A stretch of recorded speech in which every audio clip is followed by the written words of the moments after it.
Have you ever noticed how people keep themselves busy, chasing goals, collecting things, managing relationships, yet still feel empty when they lie awake at night? They post smiles, they share successes, but deep down, there's a quiet question they can't silence. Why do I still feel stuck? What if I told you that 99% of people are trapped in a prison they don't even know exists? It's like a theater actor who's played the same role for so long, he forgets who he really is off stage. Every day, he puts on the costume, delivers the lines, and hears the applause, until one day, the curtain falls, and he no longer knows how to exist without the script. Or think of someone carrying a heavy backpack, worn for so long, they forget it's even there. That's what these mental prisons do. They don't scream, they whisper, quietly enough that you mistake them for normal life. Because most people aren't stuck because of what surrounds them. They're stuck because of what's within them. They've been trained to fear discomfort, to crave validation, to measure their worth through comparison, and to wait for permission before fully living. And all those habits? They become invisible chains, silent, polite, and devastating. So how do you escape a prison that doesn't have bars, only beliefs? How do you spot the quiet patterns that are secretly running your life? Stay with me, because once you see it clearly, you'll never go back. Let's begin. Number 1, the illusion of control. Let's talk about one of the most deceptive mental traps people fall into, the illusion of control. This is the mindset that tells you, if you just try hard enough, plan carefully enough, say the right things, act the right way, then everything will go as expected. Most people live their entire lives under this belief. They try to control how others see them. They try to control the future. They try to control outcomes, conversations, even other people's thoughts. But here's the truth. Control is often just fear, dressed up as discipline, disguised as preparation. And the harder they grip, the more anxious they become. Here's the reality. The more you try to control what's outside of you, the more powerless you feel. Because no matter how hard you try, you can't control how others react. You can't control the weather. You can't control someone else's feelings, someone else's timing, or life's unpredictable twists. But what you can control, what you always have power over, is how you respond. And yet, 99% of people spend their lives doing the opposite. They obsess over what they can't influence and completely ignore the one thing they can, their own mind. This is where Stoic psychology comes in. Marcus Aurelius said it best. You have power over your mind, not outside events. Realize this, and you will find strength. True strength doesn't come from controlling the world. It comes from mastering yourself. And the moment you realize that, the psychological prison begins to break. You stop reacting to everything. You stop panicking when things go wrong. You stop chasing outcomes that were never fully yours to begin with. Let me share a story. A woman I know, let's call her Claire, used to be obsessed with planning every detail of her life. She had a 5-year plan, a daily to-do list, and backup plans for her backup plans. But when her job unexpectedly ended due to corporate downsizing, everything fell apart. She spiraled, not because she couldn't get another job, but because she had built her entire sense of safety around the illusion that she was in control. It took her months to come to terms with the fact that control had always been an illusion. But once she did, she started focusing on what she could actually influence, her mindset, her effort, her presence. And from that point on, she was calmer, clearer, and far more resilient. So how do you escape this trap? First, notice when you're clenching, when you're obsessing over outcomes, chasing approval, or fearing uncertainty. That's your signal. Second, shift your energy inward. Ask, what can I control right now? Usually it's your breath, your attitude, your next step. And finally, practice surrender, not in weakness, but in wisdom. Because the wise don't waste energy on what they can't hold. They master what they can. At the end of the day, the illusion of control isn't strength. It's fear pretending to be power. And once you stop trying to control everything, you'll find the one thing you were missing all along: peace. Number 2, living for validation. Let's talk about one of the deepest and most invisible prisons the mind can fall into: living for validation. From childhood, most of us are conditioned to seek approval. We're rewarded for pleasing others, praised for getting the right answers, admired for fitting in. And so we learn, love is earned through performance, acceptance comes through applause, and little by little, our self-worth becomes a scoreboard, one that only lights up when someone else presses the button. Instead of asking, is this true to me? We ask, will they approve? Here's the truth. This constant need for validation becomes a silent prison. People don't live anymore. They perform. Every outfit, every post, every decision is filtered through a single question. What will they think? But here's what no one tells you. Even when you get the approval, it doesn't last. The compliments fade. The likes slow down. The applause quiets. And suddenly, you're empty again, chasing the next moment of praise like a drug. It's not fulfillment, it's dependency. It's outsourcing your self-worth to people who don't even know who you really are. This is where Stoic wisdom cuts through the noise. Epictetus said it simply, if you live for their praise, you'll die by their silence. Read that again. When you build your identity on approval, then silence becomes your enemy. Disagreement becomes your downfall. And criticism, it shatters you. Why? Because your sense of self isn't anchored. It's floating, tied to the opinions of people who change like the wind. But the wise understand that validation must come from within. Confidence isn't loud, it's stable. It doesn't beg to be seen. It exists whether people notice or not. Let me share a story. A guy I know, let's call him Chris, used to live for the spotlight. Every decision he made was calculated to impress others. He picked a career he didn't love because it sounded impressive. He dated people he didn't connect with because they made him look good. On the outside, he seemed successful. But inside, he was anxious, constantly questioning himself, constantly checking if he was still enough in the eyes of others. One day, he hit a wall, a failed relationship, a career setback, and suddenly, no one was applauding. That silence almost broke him, but it also freed him. For the first time, Chris stopped asking what people thought and started asking what he truly wanted. That's when his real life began. So, how do you break free from this prison? First, catch the performance. Notice when your choices are driven by approval, not alignment. Second, reconnect with what feels true, not what looks good. And finally, build a self-worth that isn't for sale. Because the truth is, real confidence isn't about being liked. It's about being real. At the end of the day, living for validation will always leave you empty. The applause will fade, but your voice will remain.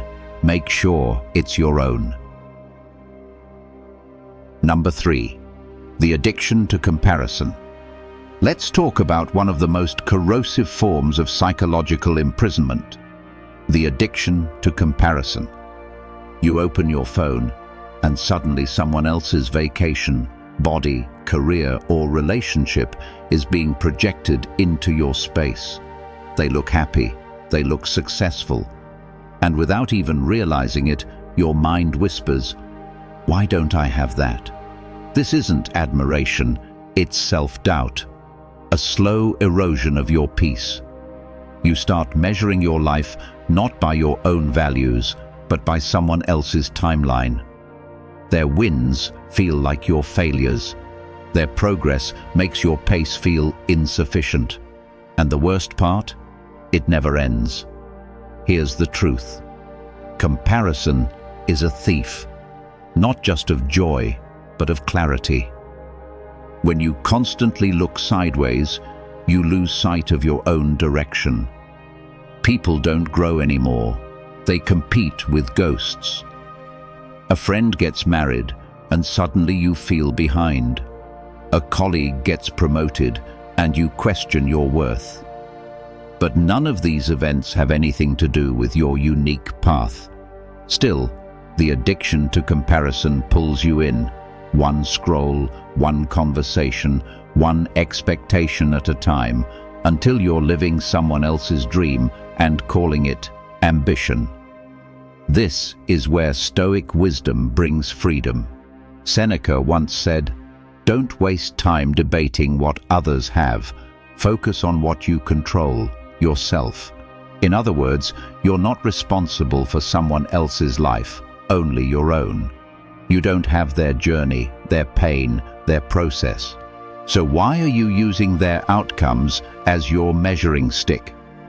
Real peace begins when you stop comparing and start appreciating.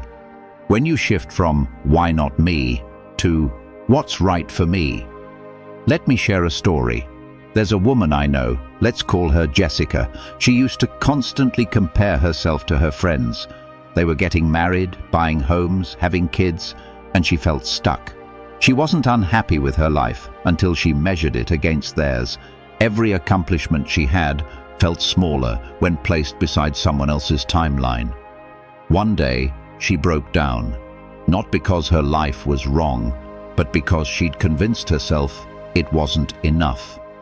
That's when she realized the prison she was in was made of illusions. The moment she stopped chasing their story and started honoring her own, she found peace. Not because she got more, but because she stopped needing to compete. So how do you escape the comparison trap? First, detox your inputs. Reduce the noise that triggers unnecessary measuring. Second, reflect on your values. What do you actually want? Not what looks impressive. And third, measure progress by growth, not by pace. Because at the end of the day, no one's life path is identical, and trying to make yours fit someone else's will only lead to emptiness. Remember, comparison is a prison with invisible bars, but the key is already in your hand. You just have to stop looking outward and start looking inward. If you found this valuable, hit like and subscribe for more powerful insights. Number 4, fear of discomfort. Let's talk about one of the most invisible prisons people live in, the fear of discomfort. Most won't call it that. They'll call it being realistic, playing it safe, or just not the right time. But what's really happening is avoidance. Avoidance of failure, avoidance of pain, avoidance of growth. Because growth, by definition, is uncomfortable. It asks you to stretch beyond the known, and that terrifies people. So instead of taking the risk, starting the project, ending the toxic relationship, or speaking their truth, they stay, they settle, and slowly, their comfort becomes their cage. Here's the truth. People think safety is the absence of discomfort. But the Stoics knew better. They taught that avoiding hardship doesn't lead to peace, it leads to stagnation.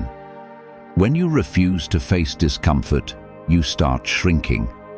The job that drains you becomes tolerable. The relationship that stifles you becomes normal, and the life you secretly resent becomes your reality. Not because you're incapable of more, but because comfort convinced you that more is dangerous. This is how fear disguises itself as logic. It whispers, "Don't rock the boat," when what you really need is to leave the harbor. This is where Stoic wisdom flips everything. A Stoic doesn't run from discomfort, they train for it. They understand that the path of least resistance is often the path of least meaning. Marcus Aurelius didn't ask for ease, he asked for strength to endure what came. Because the Stoics knew, peace isn't found in avoiding storms, it's found in building a ship strong enough to weather them. Let me tell you about someone. His name is Daniel. He spent 10 years in a job he hated. Not because he wasn't talented, but because it was stable, predictable, safe. Every year he told himself he'd quit. Every year he stayed. Not because the job got better, but because his fear of discomfort got louder. Then one day, after a health scare, he realized something. The life he was protecting wasn't one he even wanted. That moment changed him. He left. It was messy, it was hard, and it was the best decision he ever made. Because outside of his comfort zone, he finally felt alive. So how do you break free from the fear of discomfort? First, stop glorifying safety. Ask yourself if your comfort is costing you your growth. Second, choose small discomforts daily. Cold showers, hard conversations, bold steps. Train your mind to endure. And third, redefine discomfort as a signal, not of danger, but of expansion. Because real freedom isn't the absence of pain, it's the ability to move through it with purpose. Remember, a ship may be safe in the harbor, but that's not what it was built for, and neither are you. Number 5, chasing happiness like a destination. Let's talk about one of the most seductive and imprisoning illusions people live with: the belief that happiness is a finish line. From childhood, we're taught that happiness comes from arrival. Graduate and you'll be happy. Get married and you'll be fulfilled. Earn more money and you'll finally feel peace. But what happens when people reach those milestones and still feel restless? What happens when the goal is met, but the inner noise doesn't go away? They blame the goal. They think maybe the next thing will do it. A better partner, a bigger house, a louder applause. And so the cycle continues, because they never realize the trap they're in. Here's the truth. Happiness isn't a place. It's not an achievement. It's not found at the top of a mountain or at the end of a checklist. It's a state of being available in every moment, but unreachable to those who keep seeking it outside themselves. The Stoics understood this centuries ago. They didn't chase feelings. They cultivated clarity. Marcus Aurelius said, "He who seeks happiness outside himself will be forever lost." Because when your peace depends on what happens next, you'll always be anxious. You'll always be waiting. You'll always be chasing. Let me tell you about someone. His name is Rachel. She spent years working towards what everyone told her would bring joy. A high-paying job, luxury vacations, a proposal. She got it all. And yet, she felt hollow. She couldn't explain why. On paper, she had everything. But inside, she felt like a stranger to herself. One day, she met a mentor who asked her a question she never forgot. What brings you peace when no one is watching? That question changed her life. It made her realize that all her happiness had been borrowed from people's approval, from goals society gave her. And once she saw that, she let it go. She started doing less, but with more presence. She stopped chasing and for the first time, she felt calm. So how do you break free from this trap? First, realize that happiness is not a destination. It's a byproduct of how you live, not what you achieve.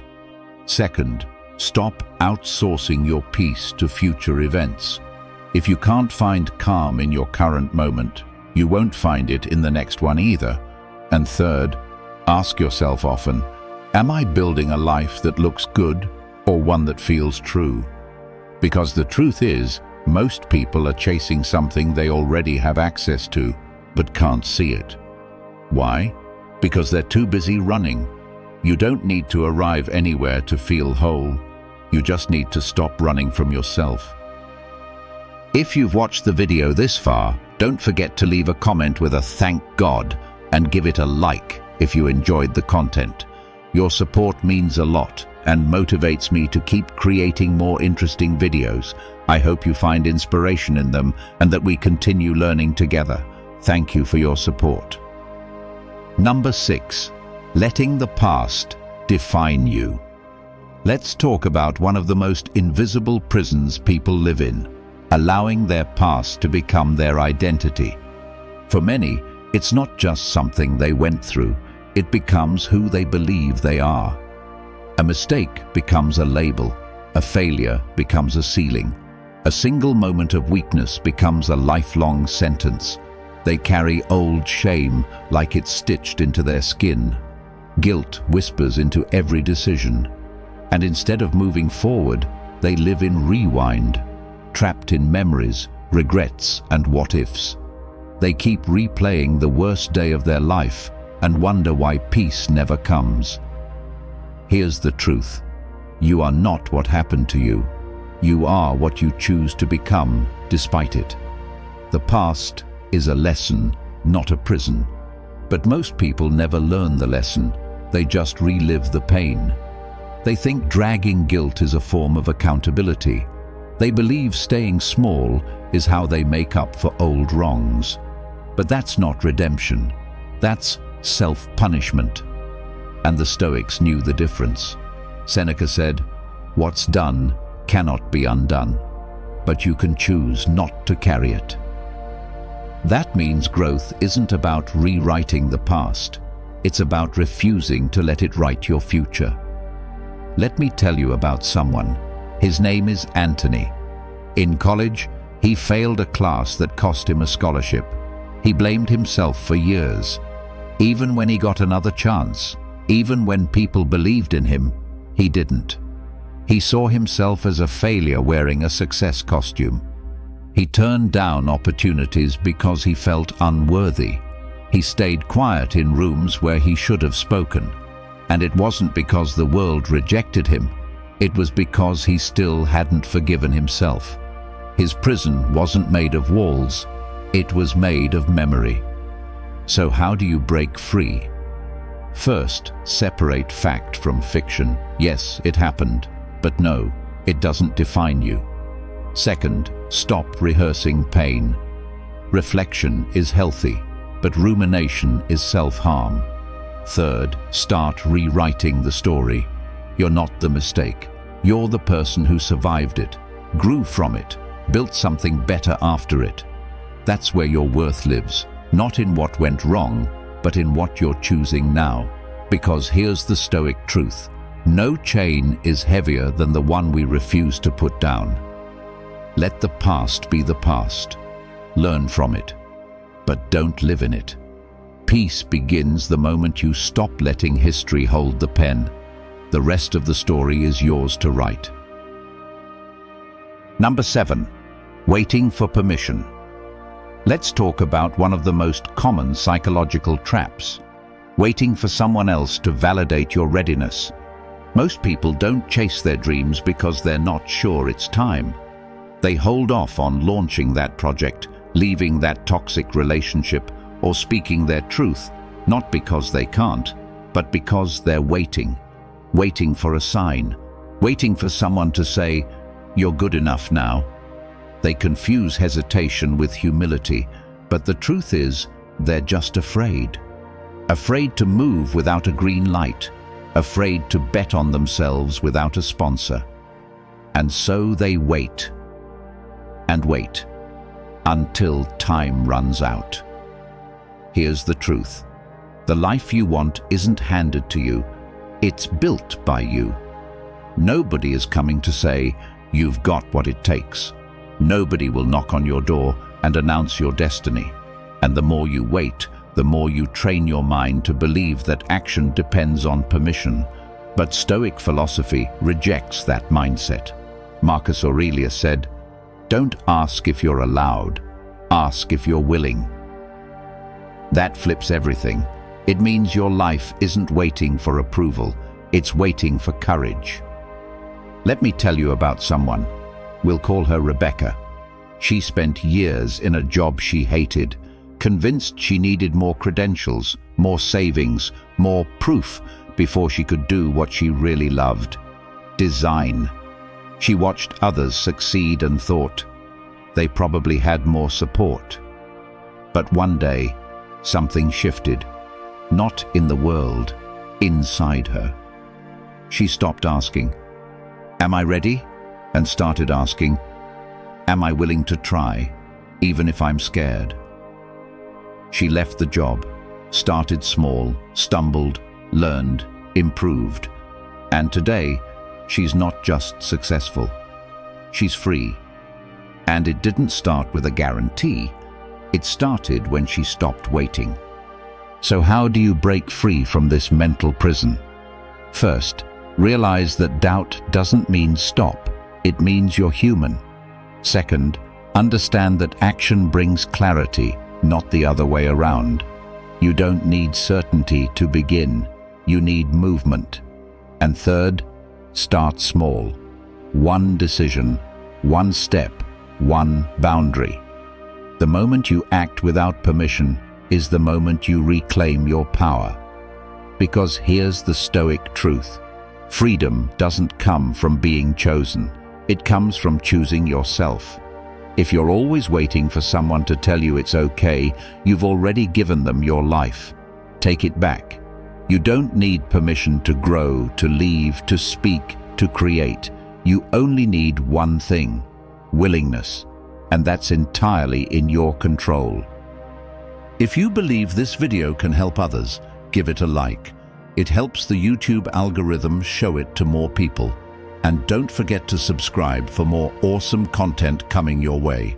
Share your thoughts in the comments. I will definitely reply.